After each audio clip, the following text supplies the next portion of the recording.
जी कोतवाल साहब, जैसे कि अभी आपसे टूरिज्म की बात चल रही थी, तो जैसे ही हम लोग अब कई ऐसे टूरिस्ट हमारे जम्मू कश्मीर में आते हैं, खासकर जम्मू में आते हैं, जो पिलग्रिम बन के आते हैं माता वैष्णो देवी के दर्शनों के लिए, लेकिन चाहते हैं कि कई छोटी छोटी डेस्टिनेशंस को हम देखें, लेकिन वो चाहते हैं कश्मीर जाना, लेकिन उनकी पॉकेट जो है वो अफोर्ड नहीं करती कि वो कश्मीर जा सके। तो जैसे हमारे पास कई ऐसी धरोहर हैं जम्मू में भी, बनी बसोली में जो लेक्स हैं, क्या हम लोग वहाँ कोई शिकारा या कोई ऐसी हाउस बोट को क्रिएट करें जिससे वो फील ना होके भी, मतलब वहां ना पहुंच के वो फील तो कम से कम लोगों में आए। जो हमारी एंट्रेंस है लखनपुर के बिल्कुल पास पड़ता है, और भी कई ऐसी डेस्टिनेशन, फॉर एग्जांपल जैसे हमारा हिस्टोरिकल रघुनाथ बाजार कहा जाता था, आज उसकी अहमियत बिल्कुल कम हो गई है। कोई ऐसे गेट्स, कोई कुछ जिससे थोड़ा सा हम लोग उनको डाइवर्ट कर सके, ऐसा कुछ एडमिनिस्ट्रेशन का कुछ है एजेंडा? बिल्कुल, ये तो है हर जगह को डेवलप करना। जैसे जम्मू में अगर आप यहाँ आएंगे तो यहाँ पे जब आप गर्मियों में आएंगे तो लोग कश्मीर में जाते हैं, उनको शौक है बर्फ और झील देखने का। जी बिल्कुल। तो ये हमारे यहाँ भी बहुत सारी ऐसी जगह हैं जहाँ पे उसका हमारे पास जो है अवेलेबल है अल्टरनेटिव। जैसे आप पत्नीटॉप में अगर जाएंगे तो इतनी ज़्यादा सुंदर जगह, वहाँ पे बहुत सारे लोग जाना जो है पसंद करते हैं। सन्नासर की एक हमारे पास जगह है जहाँ बहुत सारे लोग जो हैं वो जाते हैं और वहाँ से लुत्फानंदोज होते हैं। अब पिछले दिनों इतनी ज़्यादा बर्फ पड़ी और इतने ज़्यादा टूरिस्ट आए क्योंकि उनको बर्फ देखने का बहुत सारा शौक है। जैसे आपने बसोली में कहा, तो बसोली की लेक जो है, जो कि एक आर्टिफिशियल लेक है, जो कि हमारे जिसे हम रणजीत सागर डैम या रेन डैम कहते हैं, प्रोजेक्ट है वो, और उसके कारण ये बहुत बड़ी 82 किलोमीटर स्क्वायर की जो हमें एक झील बनी है, और वो जिसे हम कहते हैं फ्रेश वाटर लेक है। तो उसके ऊपर जो है एक बहुत बड़े पैमाने पे एक इस तरह की चीज़ वाटर किंगडम टाइप बनाने का प्लान है, और उसके ऊपर काम काफ़ी ज़्यादा कंसेप्चुअल स्टेज पे है, और उसको जो है इंटरनेशनल लेवल के जो प्लानर्स हैं उनको भी बुलाने की कोशिश है, या लोग या कंट्री में हमारे जिनके पास एक्सपर्टीज़ है, जिनके पास वाटर किंगडम्स हैं, उनको बुलाया जा रहा है कि आप इस जगह को डेवलप करिए, ताकि वहाँ पे तो इतना ज़्यादा स्कोप है। और साथ में एक पक्की जो सड़क अब बन गई है जो कि सीधी भद्रवाह से कनेक्ट करती है।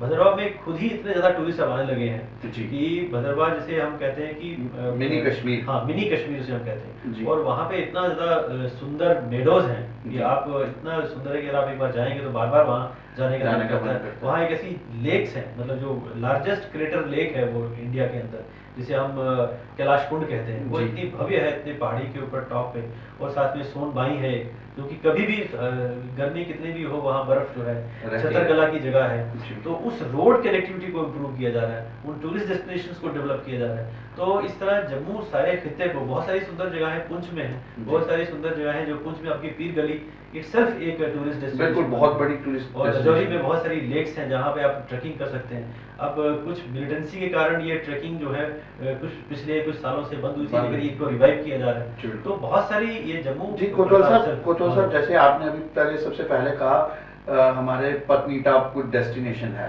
इसमें कोई दूसरी राय नहीं है कि जो आदमी कश्मीर नहीं जा सकता, और कश्मीर में अगर स्नोफॉल ना हो तो कई बार पत्नीटॉप में स्नोफॉल होता है। लेकिन आपने कई बार देखा होगा, क्या गए भी होंगे, कि जो भी हमारी इस तरीके की डेस्टिनेशंस हैं वहाँ मॉल रोड्स रहती हैं, वहाँ छोटे छोटे शॉपिंग के बूथ्स रहते हैं। क्या हम पत्नीटॉप में ऐसी कुछ डेवलप नहीं कर सकते? क्योंकि सर्दियों में अगर वहाँ कोई जाता है तो वहाँ खाने को भी नहीं मिलता जब स्नोफॉल हुआ होता है, तो कुछ ऐसा कुछ डेवलपमेंट नहीं हो सकती? देखिए, क्योंकि ये एक इको सेंसिटिव एरिया है पत्नीटॉप का, इसमें कंस्ट्रक्शन के ऊपर हाईकोर्ट की पाबंदी है। आप एक बियॉन्ड एक फैब्रिकेटेड भी तो खड़े वो किए जा सकते हैं, वो उसको जैसे हम डेवलप करेंगे। उसके साथ ही आपको पता है जो पूरा पत्नीटॉप और उसके सामने वाला जो इलाका है जो कनेक्ट करता है शुद्ध महादेव रेंज, ये एक ही रेंज है, और शुद्ध महादेव से आगे फिर लाठी धुन्ना, ये जो बसंतगढ़, तो ये जो ब्रह्मचारी जिसे हम कहते हैं, वो हमारा मानतलाई का जो हमारा योगाश्रम था, जो योगाश्रम था, अब उसको रिवाइव किया जा रहा है। मतलब 200 करोड़ का if I am not wrong एक प्रोजेक्ट है जिसमें कि हम इंटरनेशनल लेवल का वहाँ पे एक योगा सेंटर बना रहे हैं, और वो योग सेंटर जब बनेगा तो जो हाई एंड कस्टमर होता है, जो योग में बिलीव करने वाले लोग हैं, क्योंकि पहले भी जब जो वहाँ पे ब्रह्मचारी जी का आश्रम था, तो वहाँ बहुत सारे हाई एंड के जो हैं जो एक्चुअली योगा जानना चाहते हैं वो आते थे, जी। और सुंदर बहुत जगह है, और उस पूरे पूरे सर्किट को डेवलप किया जा रहा है ताकि एक वहाँ और पे चीज माननी माननी पड़ेगी, जितने भी आपने डेस्टिनेशन बताए वहां पे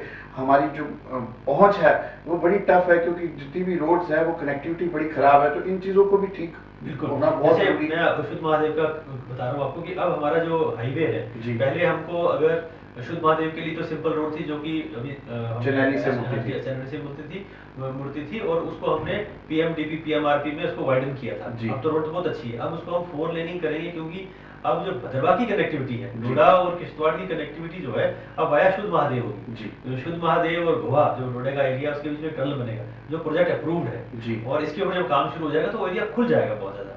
और जैसे आपने कहा पथरी टॉप, तो पथरी टॉप के बिल्कुल नीचे हम एक बहुत बड़ा टनल, जो लगभग 9.5 किलोमीटर टनल है, वो तैयार खड़ा है, और वो तैयार हो जाएगा तो जो आपकी हैवी ट्रैफिक है, जी। जो धुआं करने वाली हैवी ट्रैफिक है, वो सब टनल से निकल जाएगी।